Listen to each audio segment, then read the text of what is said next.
Hello everyone, hope you all are fine and doing well. उम्मीद करूंगा आप सभी लोग बहुत अच्छे और फर्स्ट क्लास हैं। क्या आपने कभी सोचा कि क्या अपने झंडे को, मतलब जो भारतीय ध्वज है, तिरंगा है, जो हमारा ट्राई कलर फ्लैग है, उसे हम अपनी गाड़ी पर फहरा सकते हैं, नहीं फहरा सकते?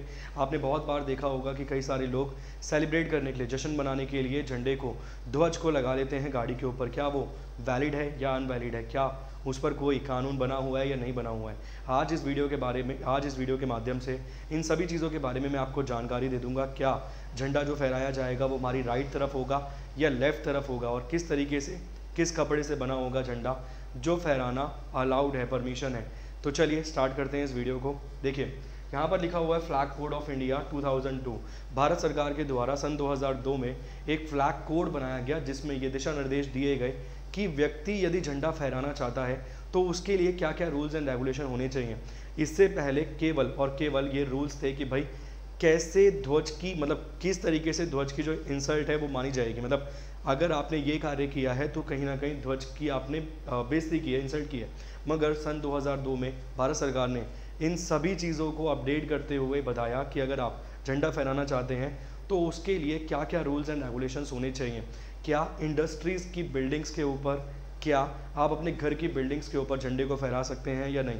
और अगर आपके मन में ये सवाल आ रहा है सन 2002 में ही ऐसा क्यों हुआ, एक व्यक्ति हैं जिनका नाम है नवीन जिंदल साहब, जो जिंदल इंडस्ट्रीज़ के मालिक हैं। उन्होंने सन 1993 में अपनी पढ़ाई ख़त्म करी अमेरिका से, और 1993 में आके अपनी कंपनी में काम करने लगे, और वहाँ उन्होंने एक ध्वज लगाया, एक झंडा लगाया, भारत का तिरंगा, और उसके ऊपर बहुत विवाद हुआ। उस विवाद को ले जाकर जो वहाँ के डीएम थे, डिस्ट्रिक्ट जो डीएम थे वहाँ के, उन्होंने उन्हें बोला कि भाई आप ऐसा नहीं कर सकते, कहीं ना कहीं ये गलत है।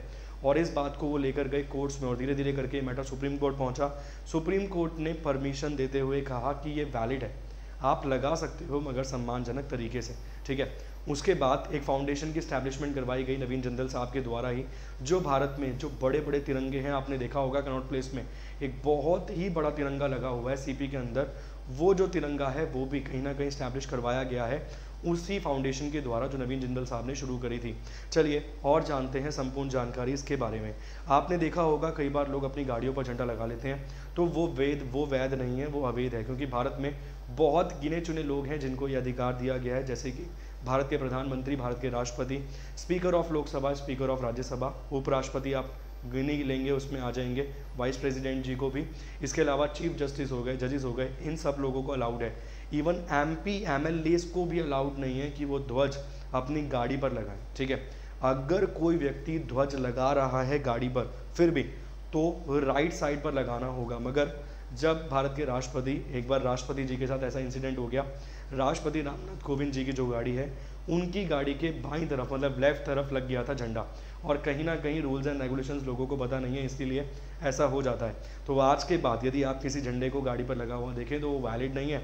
अगर उसने लेफ्ट साइड लगा रखा है तो बिल्कुल भी वैलिड नहीं, अगर लगा भी रखा है तो कहीं ना कहीं उसका चालान किया जा सकता है। और ऐसे ही एक व्यक्ति था जो अपनी बाइक को पूरे के पूरे भारत के भ्रमण के लिए लेकर निकला था, और उसने ध्वज लगा रखा था, मगर उसने ध्वज लगा रखा था बैक पे, पीछे और लेफ्ट साइड पे, तो उसका चालान किया गया।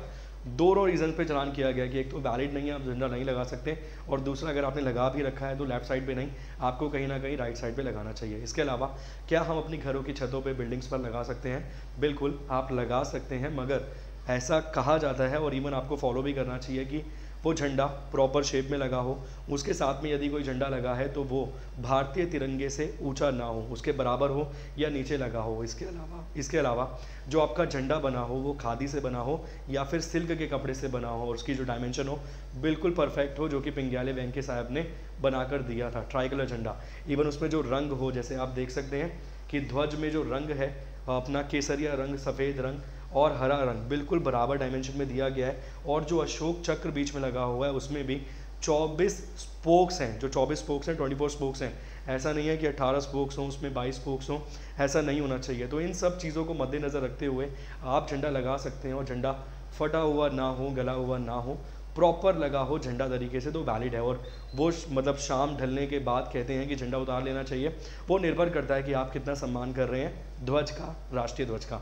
इसके अलावा एक दो वैलिड पॉइंट और बनेंगे राष्ट्रीय ध्वज के संदर्भ में। जैसे कि आपने देखा होगा कि मैचेस होते हैं, इंडिया के मैचेस होते हैं, क्रिकेट मैच हो, चाहे वो हॉकी के मैच हो, चाहे क्रिकेट मैच हो, चाहे केवल अन्य मैचेस क्यों ना हो, या फिर कोई भक्ति भावना वाला दिवस हो, डे हो, उस दिन लोग झंडा लेकर जाते हैं, मगर कई बार वो झंडे पैरों में पड़े होते हैं, बिल्कुल नीचे ज़मीन पर पड़े होते हैं।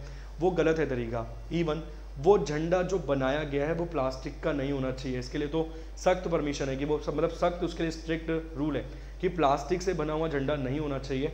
चाहे वो अपना खादी के कपड़े से बना हो, चाहे वो बना हो सिल्क का, या फिर अगर आप नॉर्मली वो झंडा यूज़ कर रहे हैं तो वो बना हो पेपर का। ठीक है जी, तो ये रूल्स एंड रेगुलेशंस आप फॉलो कीजिए। और अगर आपका झंडा आपने ले लिया, आपको समझ नहीं आ रहा कि आप उसे कहाँ रखें, संभाल के रखें या क्या करें, आप उसे पर्सनली, मतलब आप उसे एकांत में उसे अगर आप डिस्ट्रॉय करते हो तो वो ठीक है, वो वैलिड है। कि आप बल्कि आप उसे रोड पर फेंक देते हो, वो पैरों में आता है, वो गलत है। आप उसे पर्सनली एकांत में डिस्ट्रॉय करते हो, वो बिल्कुल ठीक है। ऐसा नहीं है कि आप डिस्ट्रॉय कर रहे हो, लोगों को दिखाकर डिस्ट्रॉय कर रहे हो वीडियो बना के, वो बिल्कुल सरासर अपराध के रूप में गिना जाएगा श्रेणी में। क्लियर? उम्मीद करूंगा झंडे के संदर्भ में, भारतीय झंडे के संदर्भ में, ध्वज के संदर्भ में जितनी जानकारी आपको मिलनी चाहिए थी उससे ज़्यादा ही जानकारी मैंने दे दी है। मेरा नाम है चेतन और इसी के साथ मैं अलविदा लूँगा। Thank you so much, bye bye, take care.